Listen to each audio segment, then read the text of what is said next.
If your small business growth has hit a ceiling, it might not be a marketing issue. It might not be a sales issue. It might be a people issue. Because when your employees are disconnected, unclear, or burned out, no strategy can save you. Often in small businesses, leadership chases new tools, new processes, new hires, but ignores the one thing that actually fuels growth: the people experience. So today we're digging into why your company culture, or what I like to call employee experience, is the foundation of small business growth. A few years ago, I worked with a client who was stuck, absolutely stuck. Revenue had flattened, turnover was climbing, and no one could figure out why. The CEO blamed the economy, the managers blamed recruiting, and the employees, they just felt tired. When we dug in, it wasn't their business strategy that was broken, it was their trust. Teams didn't feel connected to leadership. Decisions were inconsistent, and employees didn't believe the company cared about them beyond the numbers that they represented. Once we rebuilt how they communicated and made decisions and communicated those decisions, everything changed. Turnover dropped, engagement spiked, and no surprise here, revenue followed. In small businesses, we often consider people as the biggest expense without realizing they are also your biggest multiplier. Culture doesn't sit next to your business strategy, it is your business strategy. So, if culture is what drives growth, what actually makes up a healthy culture? I break it down into three simple pillars, and you need all of them. If managing small business HR for the last 14 years has taught me anything, it's that if one of these pillars is broken, business growth stalls. The first one is connection. When people feel connected to their leader, their team, and the company's purpose, collaboration happens faster. Decisions improve, innovation increases. That connection, especially when employees are expected to work across teams, could lead to shorter project cycles. And you cannot tell me that's not something that doesn't hit the bottom line. We have an episode about cascading goals and how to make sure every employee knows how they contribute to the overall mission of the company. I suggest checking that out if you are unsure of how to make meaningful goals that ensure employees understand their role in the organization. People need to feel connected to their work, and that episode will help you get started. But connection goes even deeper than that. They also need to feel connected to the people around them. Fostering friendships and collaborative work environments is a must for ensuring employees feel a connection that fuels a sense of loyalty. Here are three questions you can ask yourself to check out your connection. Do my employees understand how their work connects to our larger goals, or does their work just feel like a checklist they go through day in and day out with no real payoff? Number two, do my employees have good relationships with their leaders, or is there friction in places that needs to be resolved? Number three, do we provide employees, especially new employees, opportunities to get to know their coworkers and foster relationships beyond the tasks they are all accomplishing? Employees who do not feel connected to their work are what I often call check the box employees. They do what they need to do, but they aren't connected in a way that can really fuel small business growth. The second pillar is consistency. Consistency builds trust, and trust reduces turnover and other employee relations headaches. When employees know what to expect from their leaders, they spend less time second guessing and more time producing. When they see leaders applying policies, perks, and opportunities fairly and consistently, they are more willing to give their full effort because they know it will be rewarded, as it is with everyone. Why would anyone give effort they don't need to if they feel someone else is going to get the credit, or worse, that no one will? I bet if you sat down and looked at how much of your employee's day was spent in rework, redoing, or retouching something over and over, you would be appalled. Clear and consistent structure and processes helps eliminate that. It also shortens training time, which means new employees get to productivity faster. I often see small business leaders chasing the next big idea instead of carving a clear and consistent path.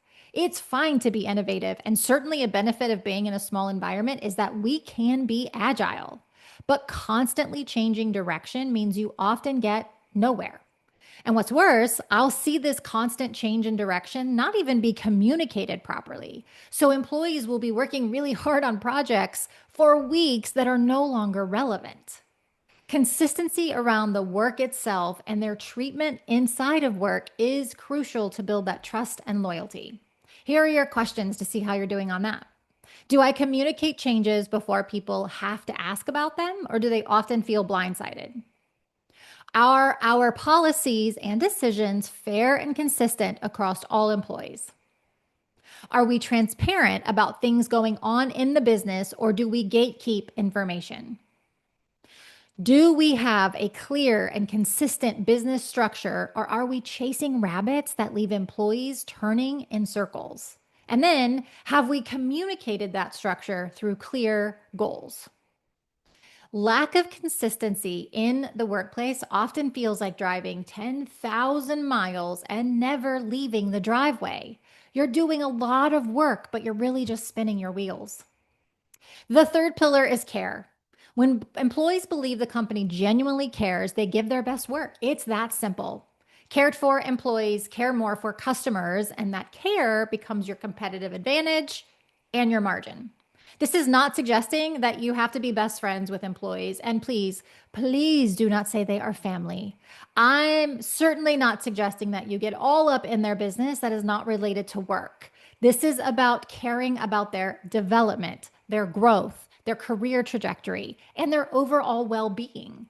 It's about recognizing they are all humans dealing with human things and allowing grace when needed. And this is not fluff. Part of care is accountability, feedback, and pushing employees to learn and grow. Part of care is having hard conversations sometimes, but done in the spirit of wanting a positive outcome for everyone. So here are the questions you can ask yourself about care. Do I only celebrate big wins, or do I regularly notice effort, growth, and resilience? Do my employees know how they can grow here? And maybe that's not upward mobility, but it could be in learning and development or job enlargement and enrichment. What happens when someone makes a mistake? How do I or other leaders react? When employees have those life happens moments, are they worried about losing their job, or do they feel confident they can handle their family needs without retaliation? Do we have clear accountability expectations and feedback loops that are consistent but done with care? You may have heard of Kim Scott's book, Radical Candor, and care is one of its dimensions. If you are a business leader who does not care personally about the development and growth of your team, you are in the wrong line of work. If your business growth is stagnant and it appears that marketing, sales, and other deliverables are hitting what they need to, take a look at the three culture pillars and ask yourself if any of those are broken, because when they are, it doesn't just affect things internally, it creates a ripple effect that customers likely feel. Cracks in those pillars move from people problems to profit problems. Every resignation costs you time and money. Every unclear process drains productivity. Every disengaged employee quietly stalls growth. Culture is either fueling your business or it is quietly draining it.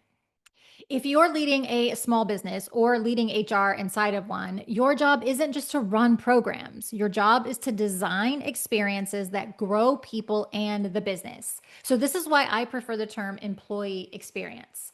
Start with this question. What does it feel like to work here, really? And if that answer doesn't align with what you want it to feel like, that's where you begin. From there, focus on your three levers: connection, consistency, and care, and ask, what's one small action I can take this week to make that experience better? Because culture change, it doesn't happen in an all hands meeting. It starts in a conversation. It starts in the way you show up every single day. If you want sustainable growth in a small business, stop looking for the next strategy and start looking at your people. Your marketing brings customers in. Your operations delivers the product. But your culture, your employee experience, that determines whether that growth lasts.